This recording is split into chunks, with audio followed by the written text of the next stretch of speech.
welcome to the Nobody Asked Me Guys show. Guys, listen, I'm your host, Melvin Casey Lars, and we have a dynamic show for you this evening. We have none other with us than the Queen. Yes, that's Queen Quet. She is the chiefess of the Gullah Geechee Nation. Also has a tag called the Artivist. Now, Queen Quet is a published author, computer scientist, lecturer, mathematician, historian, columnist.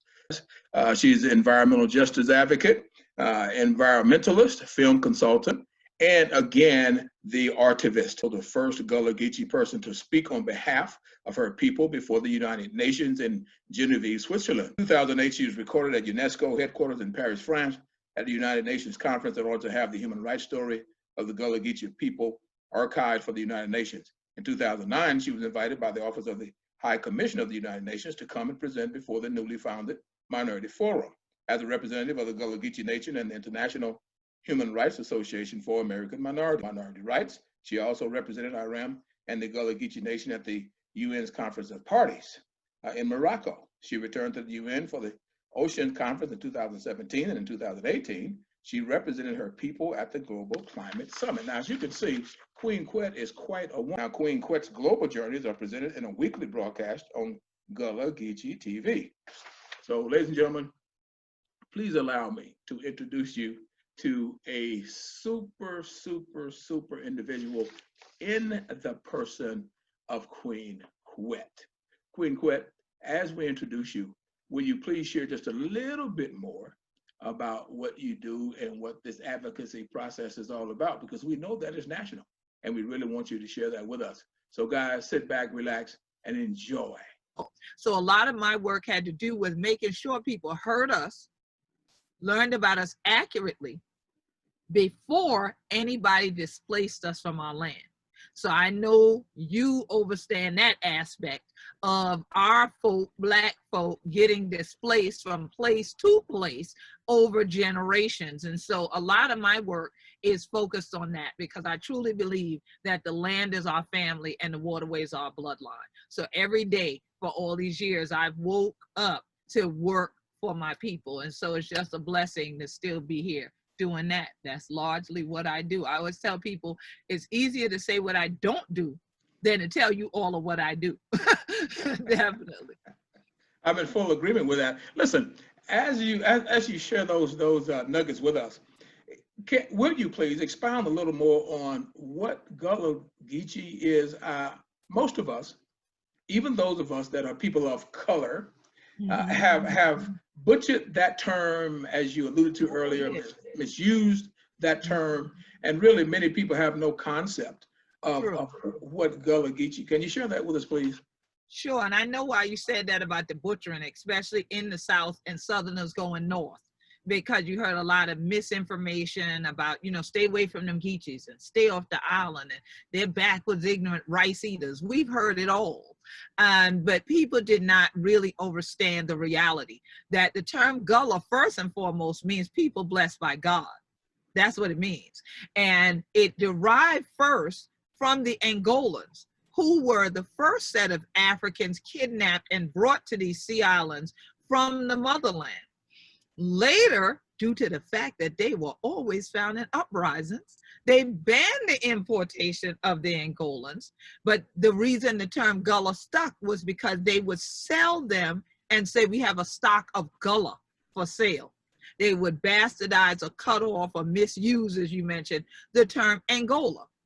The same way they then stripped the Igbo, Mandinka, Malinke, Yoruba, Gola, Gizi, Mendi, Temni, Fiki, Bibio, and various other African ethnic groups of their names once this whole belly of the beast operation of transatlantic slave trade happened, and they started to put us together. My ancestors amalgamated all their traditions and their language and their culture, and eventually the whole group started being called Gullah or Geechee, but the dominant groups in it were from the Windward Coast, Rice Coast region, named Gullah, G-O-L-A there, and it's G-U-L-L-A-H here.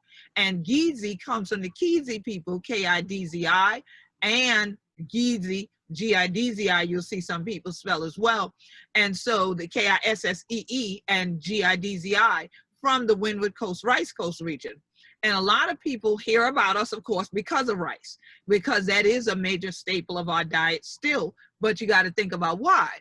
The three major cash crops that our ancestors were enslaved to grow on these sea islands in an area called the Low Country, because we are literally below sea level, all right, ecologically speaking. We grew these things to the point that it provided so much cash. The sale of us, the black cargo, as well as the sale of those three things, truly laid the foundation for what is America. We put that foundation there. The exploitation of our bodies as commodities and our knowledge for how to do these things here in this land. So we created this whole cultural landscape that is now the Gullah Geechee Nation. And we also have a national heritage area that runs through the Gullah Geechee Nation. And as I mentioned before, it starts in Jacksonville, North Carolina, and goes all the way to Jacksonville, Florida. So all the sea islands, or that kind of thing like that, whether you hear me to crack my teeth like this, or you hear me talking like this, you will find that the people of African descent here are generally Gullah Geechee if they trace their ancestry all the way back to the 15, 16, 17, and 1800s. So as you share the language, which is fascinating, by the way, as you share the language and when you are giving your presentation, such as you're sharing with us tonight, do you ever encounter individuals just kind of giving you the deer in the headlights look? Oh, a lot of that. I get a lot of that. Absolutely. Yes, because people are shocked. Most of my presentations, I start off speaking in our language. And in fact, you mentioned the United Nations. When I spoke at the United Nations Human Rights Commission in Geneva, Switzerland on April 1st, 1999, I became the first Gullah Geechee to have ever done that in world history. And when I sat down, I had been coached not to speak Gullah when I got there. I had been told, don't do it, just speak English. We have the speech is in English, just do the speech. Well, I go as God leads me. And so when I sat down to speak, the Spirit told me then, speak in your mother tongue. So I started the first couple sentences in English, and then I went into Gullah, and it shut the UN down, because at the UN, there are UN languages, what they call the major languages of the world. So there are interpreters that sit above everybody in these booths, and they already have they see your pre-written speech. So as you're supposed to read that, they're supposed to be saying it in whatever language, and you have an ear cuff on to turn to your country's language. Well, when I started speaking Gullah, everybody started turning knobs because they thought something went wrong because they couldn't get it in their languages. And then finally, someone said, shh. And that place, with all this cacophony of talking and things moving, everything stopped. And all they could hear for a while was me speaking in Gullah. And when I finished, it was because of that. The world literally came to me and wanted my speech and wanted to know who I was, wanted to know what my culture was, and they commended me for coming before them to fight for it. And so I knew from that moment forward, there was never going to be a time where I wanted to be before any audience and they not truly know who we be down here and thing like that. So I crack my teeth like this before I start, so they understand, and then they can yet me, because you get people's attention very quickly when you speak from the spirit. And that's what our language is considered in our Constitution of the Gullah Geechee Nation, a code of the spirit. That is so powerful. And in sharing that information with not only me and the world, you mentioned earlier about, protecting not only your language, but protecting the lands. And you mentioned that seeing the water in the background and that kind of thing. Do you ever find it difficult to get the what word am I looking for? The new generation of individuals to embrace the history of the Gullah Geechee people? Oh, it's very interesting, because the new generation is excited about learning something that they didn't learn in school, and especially I say them churn, but the young people of African descent, because when they learn it from the perspective that I presented and not from the perspective my teachers presented it to me, they realize you should take pride if you are Gullah Geechee, because your DNA says survivor. Your DNA has power, because to live through the Middle Passage, to live through chattel enslavement, to live through Jim Crow, to live through this current human rights era we are still in, speaks volumes to your strength and the ingenuity of your ancestors. So they want to be a part of that. And I remember when I got installed in 2000, Vibe magazine had Janet Jackson on the cover, and it had me on the inside of the magazine. And over it, it said Strong Islanders. And that made a lot of young people take notice and go, what? At that time. And those young people are now grown people who have children who are young people, who now the children go, wait a minute, but I'm watching Queen Quet on my phone. You sound like this when you're talking to grandma. Why you don't talk like that to me? Why you don't tell me this? Are we Gullah Geechee? So they're curious and they really want to know a lot. It tends to be people who are an older generation of folks that will kind of go, ooh, you know, when they hear the like, ooh. And it happens because literally our language was beaten out of us in schools.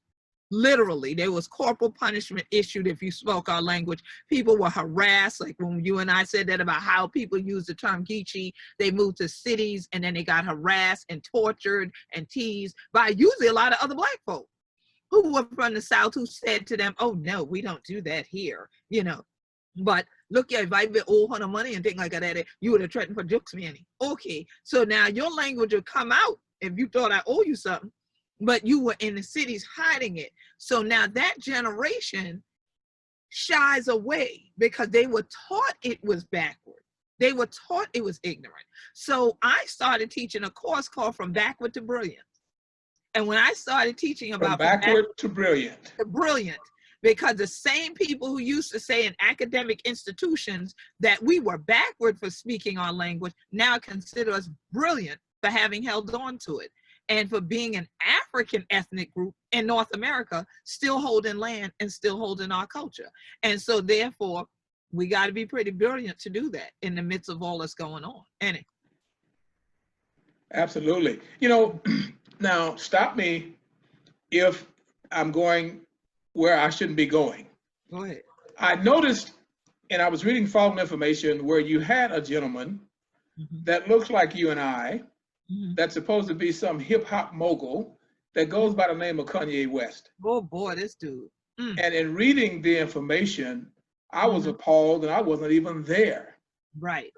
Do you mind expounding on, because sure. The reason I wanted to ask you about the upcoming generation is because sadly, when I see stories like that with people like Kanye and those people, it saddens and angers me simultaneously. At the same time. Yes. Yes. So yes. Will you expound on that a little bit, please? I will. I definitely will.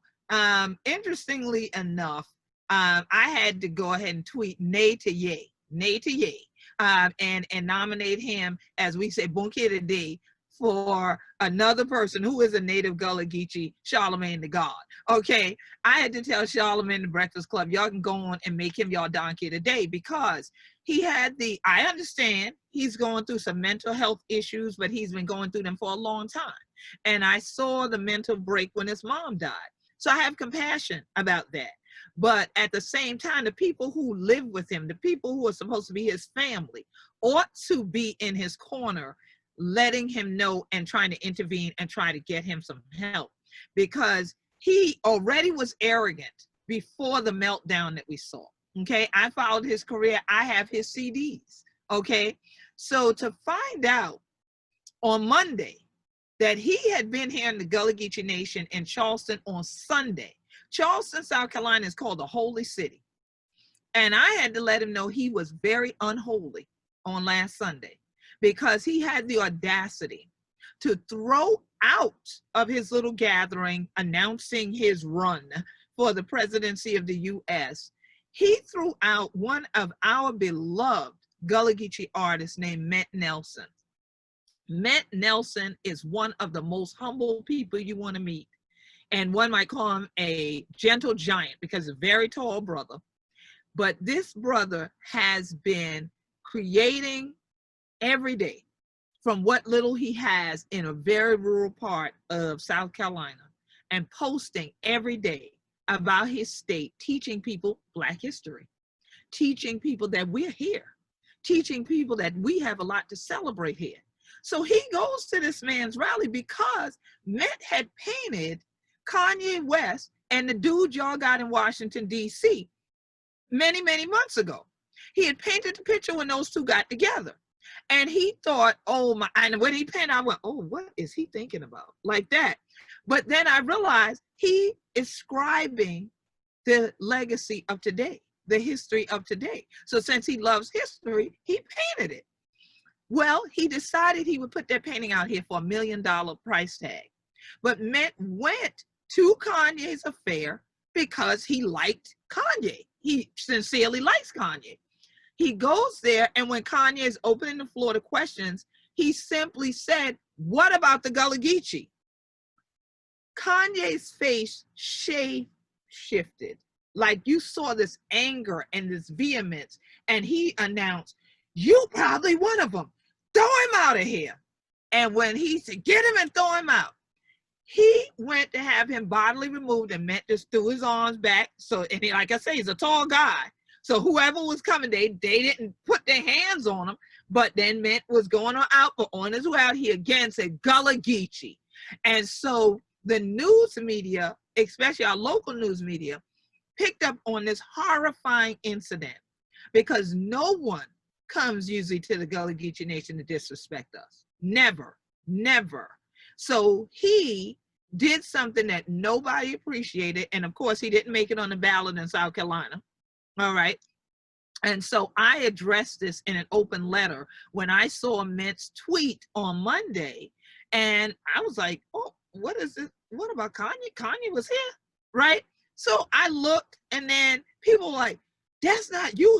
No, he didn't do this. And I'm like, no, he didn't do what?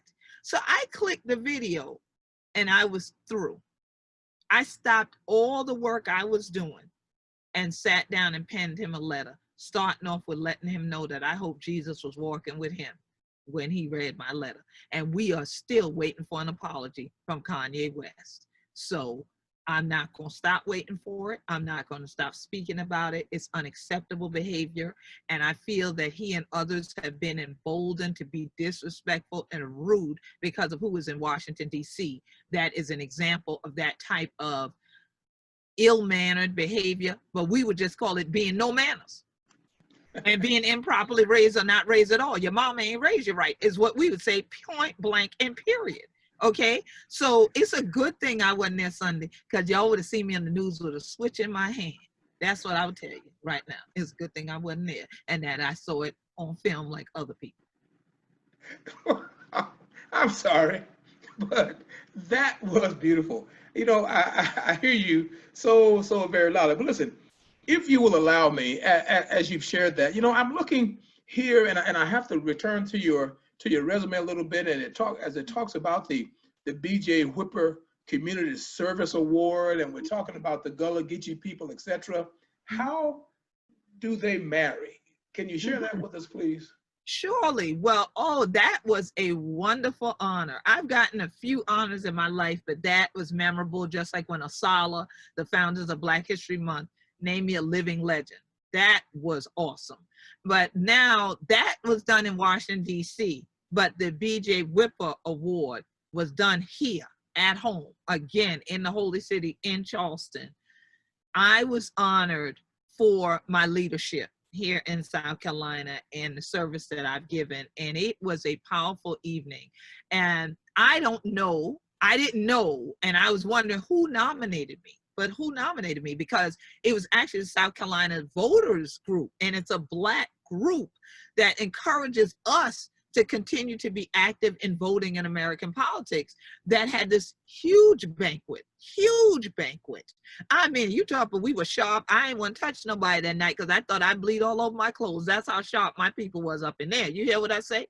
So here it is. that we are sitting in this elegant ballroom, and I'm still trying to figure out now who nominated me, because there's all these different people I know who are state politicians and everything. But there's Miss Lucille Whipper. And Miss Whipper and I served on the International African American Museum Board for many years, for over a decade. We are building the International African American Museum at what was called Gadsden's Wharf on the peninsula in historic downtown Charleston. She was the one that nominated me. Her Seth Whipper and was able to introduce me. And it was just such a powerful evening to have your own people say, we appreciate you. We thank you for what you've done, for the work you've done. You know, my mother raised me and said, charity begins at home and goes abroad. But also, you know, Gil Scott-Heron said, home is where the hatred is. And so a lot of times, you know, it's the folks where you live that overlook you, okay, or don't believe what you say. But Absolutely. you go right, you know, but you go elsewhere and the world believe you except the people at home. So to get an award at home meant so much more. And so even when you said the Black Excellence Award, that took it another notch, because I'm a native of Beaufort County, St. Helena Island, South Carolina. So here it is, when they said they were giving me the award, now we're getting even almost in my front yard now, you know. So I was like, wow, you know, and it has been a powerful journey to have people who I admire and respect, who come from such a long legacy of Black politics in South Carolina. Because when we talk about the Whipper name, it goes all the way back to the Reconstruction era. We had an elected official who was in what they call the Reconstruction Congress. And I know you know, we had more Black folks in Congress during Reconstruction than we do now, okay, in the US.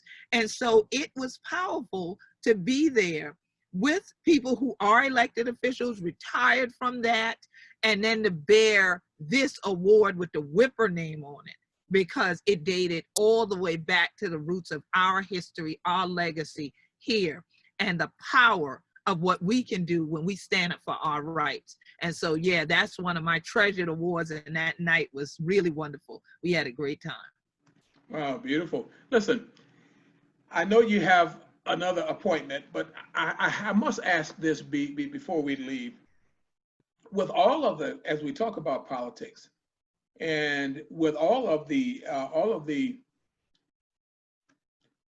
what word am I looking for? Thrill seekers, and with all of the, quote, construction engineers and all those people that are flocking to the islands and wanting to snatch up the property and build condos and that kind of thing. Do you find that to be a bone of contention, or is it progress, or is it a little bit of both, and is it damaging the culture itself? It has damaged the culture itself. The destructionment is what I call it. Others call them developers. I call them destructionaires, because if you have to come in and tear something down to put something else there, you're destroying something. So don't tell me you're developing it. If you were developing it, it would be something new for me to see, like when we used to shake a Polaroid to develop it. And so here it is that we've had a great deal, and I'm talking about hundreds of thousands of people at this point, who were displaced from their land here in the Gullah Geechee Nation, who look like me, as a result of this so-called progress. So to the Western world, moving people off their land so that people can have it for recreation, for golf, and for resorts is progress. But for us, it's regress, because now you have disenfranchisement where you were enfranchised. My family's owned property here on the Sea Island since 1862, during the US Civil War. And many other Gullah Geechee families can say the same, that they live on that same land. Why would you want to lose that?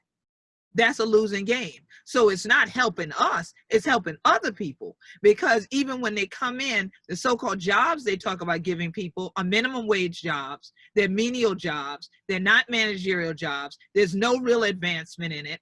And more so than that, the biggest issue is when people of African descent take their money and go and stay in gated areas and gated resorts, and have no regard and no money left to spend with the native communities of Black people that are in that place.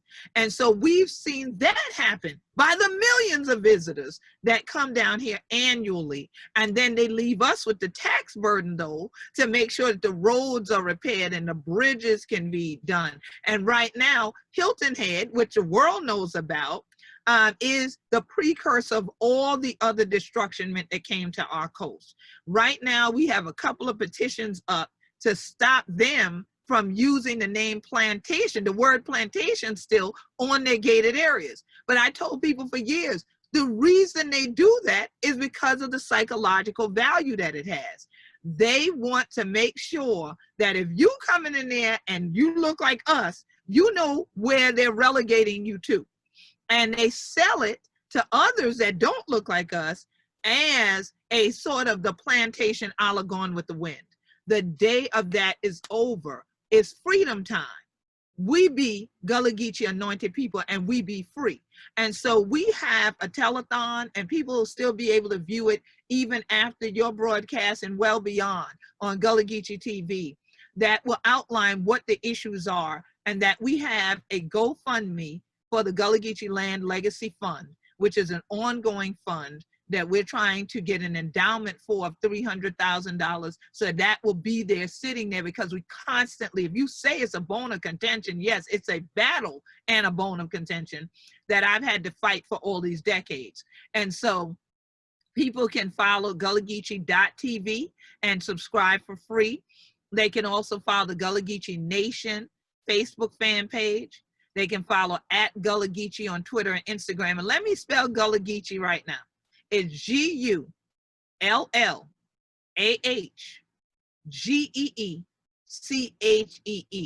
Ain't there no I in Geechee if it a we. And so we've had to fight this exploitation. We've had to fight the psychological damage, but more so than that, it takes a lot of money to fight to hold on, to take a stand for your land.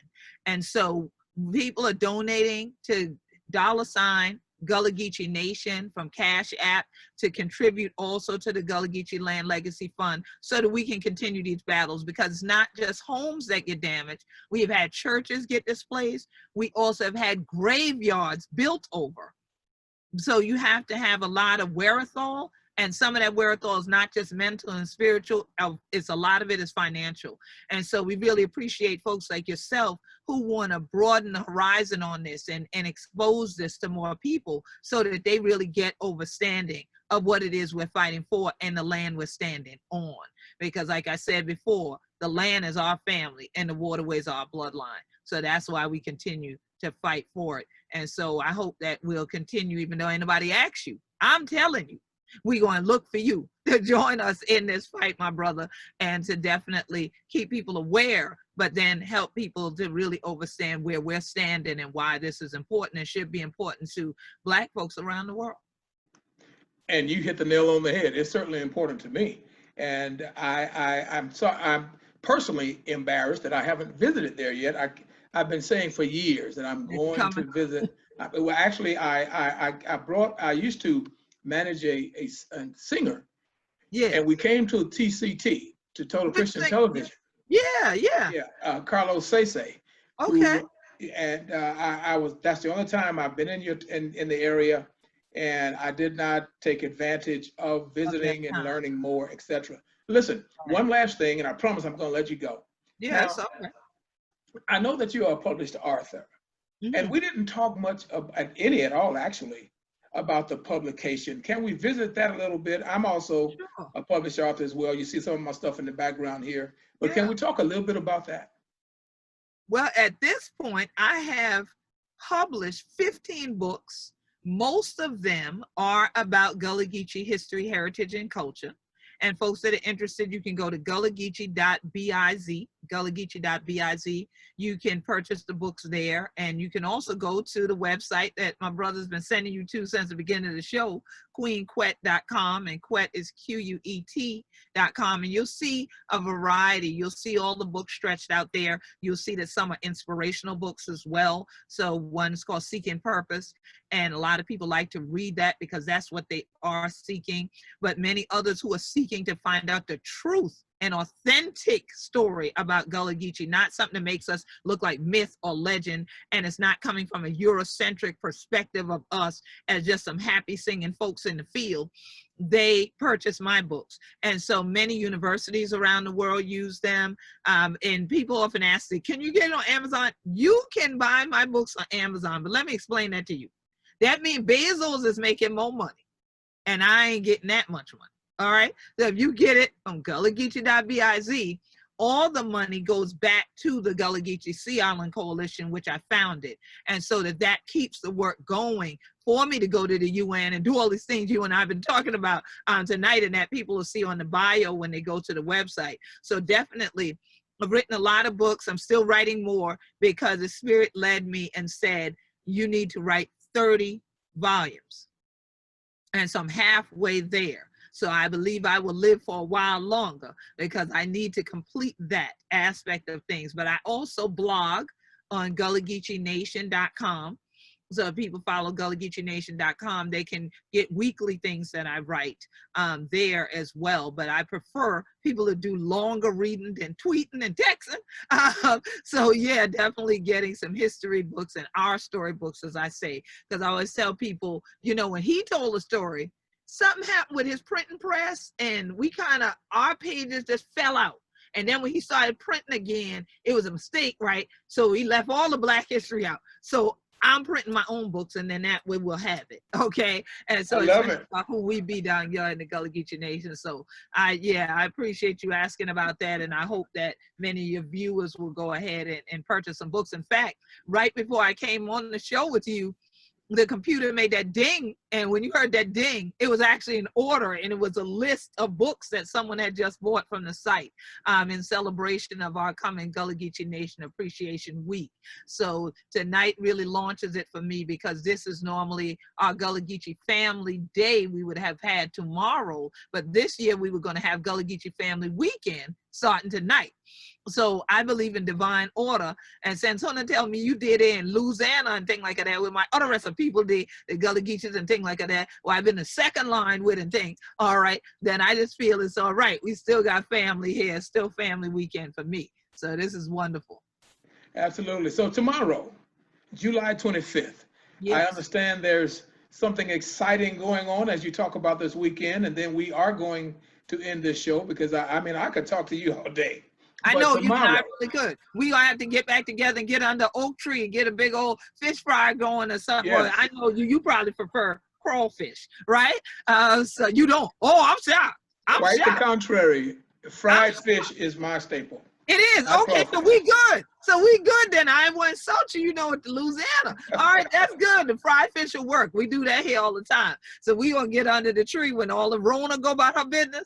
Then we'll do that. We talk some more. But tomorrow, on Saturday, July 25th, starting at noon, if people are following the Gullah Geechee Nation Facebook fan page, we will be broadcasting live there. If they want to follow on YouTube, go to a channel called A Growing Culture.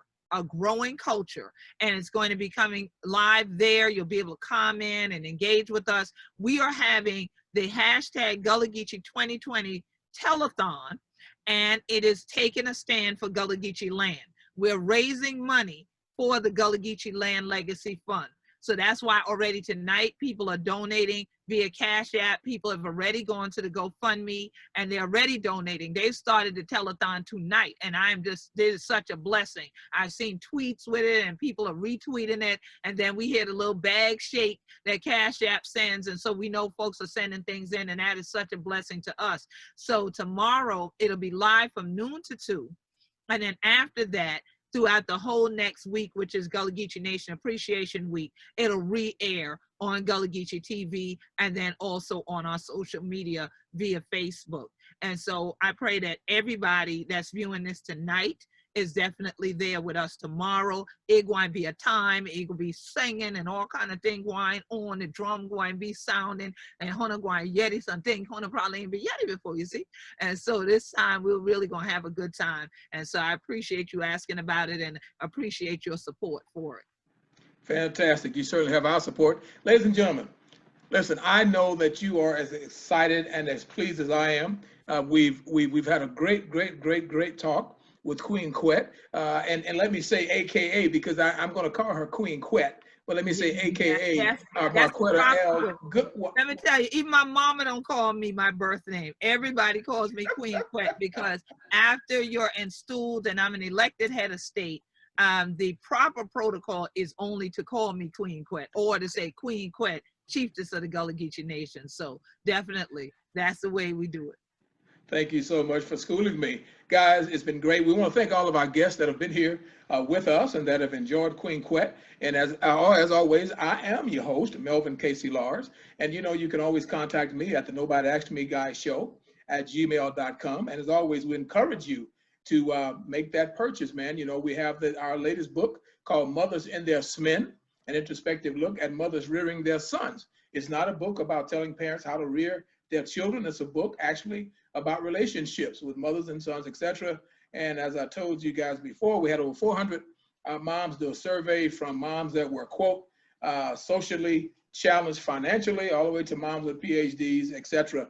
And I think it's a great book. We've been told it's a great book. And I want to piggyback on what Queen Quet has shared with you guys. Yes, you can get it from Barnes & Noble. However, go to my website and order that book because as we all know, when the funds go to the authors themselves, we can do more. So again, guys, we want to wish you good night, and we want to thank again Queen Quet. It's been fantastic, and I want to encourage each and every one of you to support that. I'm certainly going to support it. I want to encourage each and every one of you to support the cause and continue to support the cause, even though we may not be in the Carolinas. We are all of the bloodline of being Africans. Whether people want to address it or not, that's another show. So have a great night. It's been fun. Queen Quet, thank you so very much. Thank you. Hona must take care of the root for heal the tree. So thank you for we digging in a little bit deeper this evening. Peace and blessings, everybody. Stay healthy and stay strong.